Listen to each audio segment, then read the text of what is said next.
Well, Sacramento County's oldest cold case has finally been solved. 52 years later, after a county court reporter was murdered, authorities say they know who the suspected killer is. On the night of 25th October, 1970, while the city was sleeping, something sinister was happening in the bedroom of Nancy Marie Bennallack's apartment in Sacramento, California. When Nancy failed to show up work the next day, a coworker asked her son to look out for her in the apartment. So he went there and convinced the apartment manager to open the door of Nancy's apartment. When they both went inside, they saw Nancy Marie's dead body covered in blood. What evil foreshadowed the apartment on that fateful night? Who could have cold-heartedly killed this innocent and bright young woman? Welcome back to Mysterious Hook, where we shed light on under-the-radar cases across the country. My name is Matt, and today we are looking at the oldest cold case solved in 2022. So let's walk on the edge of the mystery without any further ado. Sacramento, the state capital of California, is a perfect blend of culture and business. Located at the convergence of the Sacramento River and the American River, this farm-to-fork capital holds a decent population. The greenery around Sacramento is a relief considering the heat in California. It is one of the best places to live in the United States. However, it wasn't the safest place for Nancy Bennallack on the fateful night of October 25th, 1970. The night brought a cloud of darkness into the Bennallack family by turning their world upside down. Nancy Marie Bennallack was born on June 13, 1942, in Nevada, California. Around 1970, 28-year-old Nancy was living with her cat in an apartment complex on Arden Way, Bell Street in Sacramento. Apartment number 17 is where Nancy lived, and it was a beautiful second-story apartment. She was working as a court reporter in the Sacramento District Court. Now, we do not have much information about Nancy's family, but she did have a sister, Linda, who loved, adored, and pampered Nancy all the time. The fall of October 1970 was the happiest time for Nancy. She was happily engaged to her fiancé, Ferris and Salami. Salami, being the chief public defender in the Sacramento District Court, the same courthouse where Nancy worked, was well settled in his life. Set to marry just after a month on November 28, 1970, this happy couple was spending a lot of time together during this time. One fateful October night, Nancy Bennallack and Ferris Salami went out for dinner. After spending the evening together, they returned to Nancy's apartment and chatted for some time. Once Nancy fell asleep, Salami decided to go to his own home. The clock showed 11:30 p.m. when Salami left the Bell Street apartment. He left the sliding glass door open just a bit so that Nancy's cat could go in and out overnight. It was Nancy's habit, which he simply just followed that night. Never in his mind had the thought occurred that that was the last time he would see his fiancée. But indeed, it was the last time that anybody ever saw Nancy Marie Bennallack alive. Eventually, co-workers grew worried when Nancy did not show up for work on the morning of October 26, 1970. It was unlike her to not show up without any notice beforehand. Nancy's co-worker and friend, Yoella Moncrief, called her son Jack to go to her apartment and check on her. He knocked on the door repeatedly, but no one answered. That was when panic started, and Jack rushed to the building manager for help. Initially, the manager was hesitant, but after narrating the situation, Jack was able to convince the manager to open the door of Nancy's apartment. With a pass key, the manager opened the door, and they both went inside to witness the gruesome scene that they would not forget for the rest of their lives. Inside the bedroom of Nancy Bennallack's second-story Bell Street apartment, a horrific crime scene was waiting for Jack and the apartment manager as they entered. Nancy was lying dead in her bed, and a pool of her blood, brutally stabbed to death. She had stab wounds all over her body, including many defensive wounds on her arms. She was assaulted so horrifically that her head was nearly decapitated. Authorities were alerted immediately, and they arrived a few minutes later. Blood was everywhere at the crime scene, but no fingerprints were found inside the apartment, which indicated that the murderer had probably worn tape on his fingers to avoid fingerprints, as gloves were not as easily available in the 1970s. A blood trail was discovered by the authorities to run from the second-story balcony down to the sidewalk below. It didn't end there. It followed the sidewalk to 2 other apartment buildings and ended in the parking lot.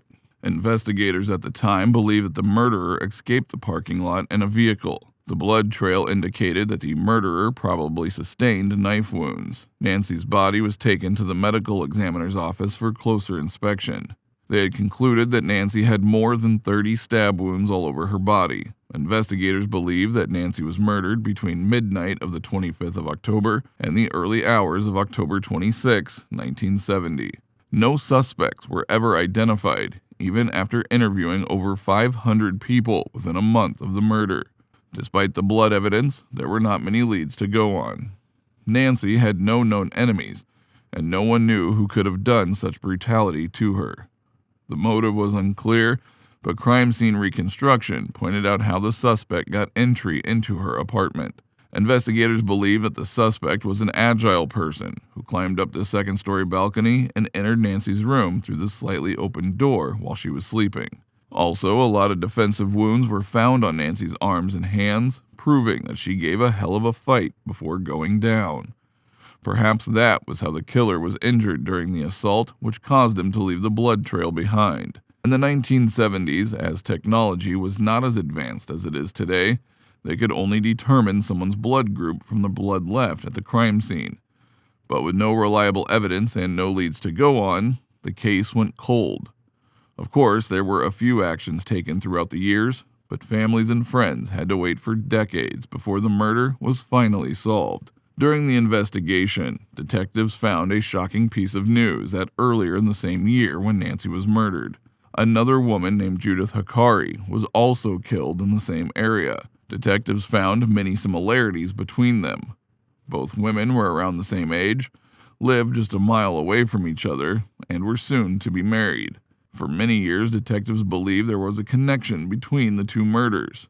It was speculated that both women were the victims of the infamous Zodiac killer, but there was never any physical evidence to prove it. Sadly, till now, Judith Hikari's murder remains unsolved. In 2004, a DNA profile was developed from the blood collected from the crime scene and was uploaded to the state and national CODIS databases, but it yielded no matches with any offender's profile.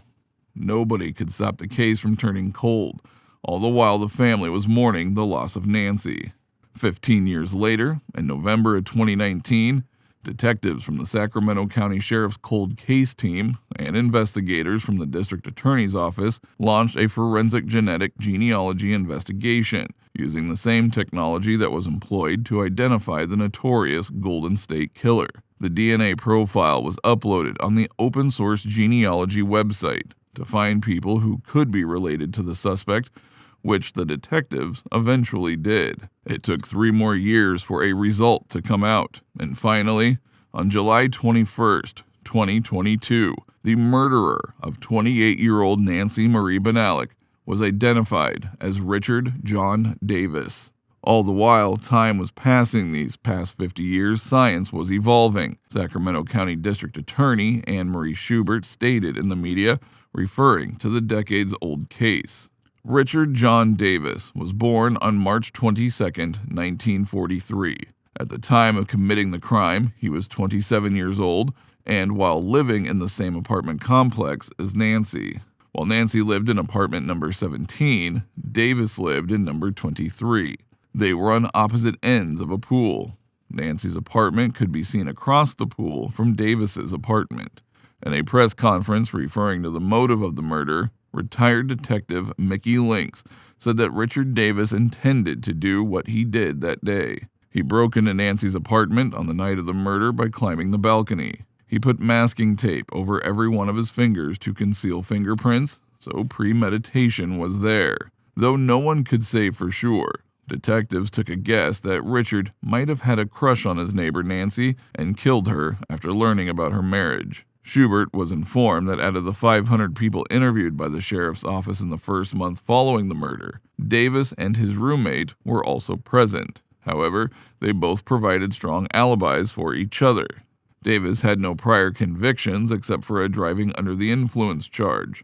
That was probably the reason why there was no DNA match in the CODIS database at the initial stages of the investigation. Nancy's family had lost hope that this case would ever be solved, as did Mr. Salami, Nancy's then fiancé. Indeed, after 52 long years, the oldest cold case in Sacramento County was finally solved in 2022. Ferris Salami could never see this long-awaited day, as he died of leukemia at the age of 84 on February 2, 2014.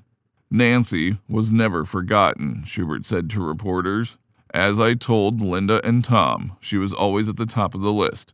At the sheriff's office and our office and the crime lab and so many other folks, as Nancy's sister Linda Cox and her husband Tom Cox listened to her speech while being seated beside her at the press conference. The perpetrator, Richard Davis, however, would elude justice, as he died on November 2, 1997, at the age of 54, due to illness as a result of alcoholism. Mickey Lynx told the reporters that if the killer was alive, he would have been charged with premeditated murder. About the serial killer evading justice, Mickey Lynx regretted stating, "Sadly, there won't be any form of legal justice. But Linda and Tom, I hope this brings you, Nancy, and your family some peace." In a signed statement, Linda Cox stated that she remembers her sister. "After almost 52 years of missing my sister, we owe Mickey Lynx so much gratitude. How many times have my husband Tom and I said Nancy would have loved our ranch, all our animals and land with wide open spaces. We have missed sharing our children and grandchildren so much more." Unfortunately, Nancy's family never got to see the man who took their dear one's life behind bars. Although he evaded mortal punishment, we can only hope that he had to answer for his crimes to a higher power. But in the end, Nancy's family made amends with the closure they got.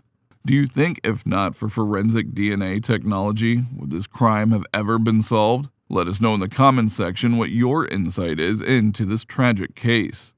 Thank you for joining us on today's story, and don't forget to like, share, and subscribe for more captivating true crime stories like this. Stay tuned for more episodes.